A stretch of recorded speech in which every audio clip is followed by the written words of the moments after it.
Although the first two steps of our design validation, defining geometry and assigning material properties, were completed using only SOLIDWORKS functionality, the remaining steps will require simulation functionality. To make the transition to simulation, let's begin by creating a new study. Defining a new study can be done several ways. One is to use the Simulation drop-down menu and select Study. This will begin a new study. Another way is to right-click on the Motion Manager and select Create New Simulation Study.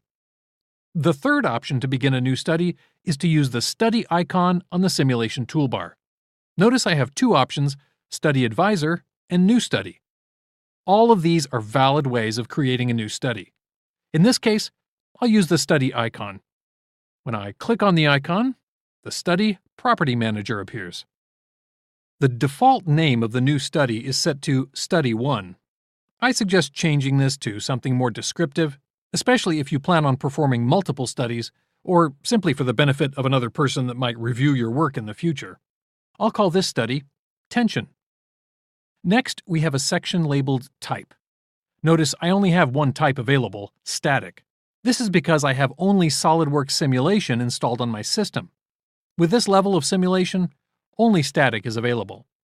If I had another level installed, such as SOLIDWORKS Simulation Professional, I would see several analysis types listed, including Thermal, Fatigue, Drop Test, and more. With my new study named and the analysis type set to Static, I'll click OK to create the new study. In the feature tree, you'll notice a new section. It's called the Simulation Study Tree. The Simulation Study Tree is visible when a study is active in the Motion Manager. When I select the Model tab in the Motion Manager, the Simulation Study Tree disappears. I can return to the study I just created by clicking on the tab labeled Tension. You can see the name of the study listed at the top of the Simulation Study Tree. Under the name of the study, there are several other items listed that allow us to define all of the parameters necessary for our analysis. At this point, I've completed the first three steps in my analysis: defining geometry, assigning material properties, and creating a study.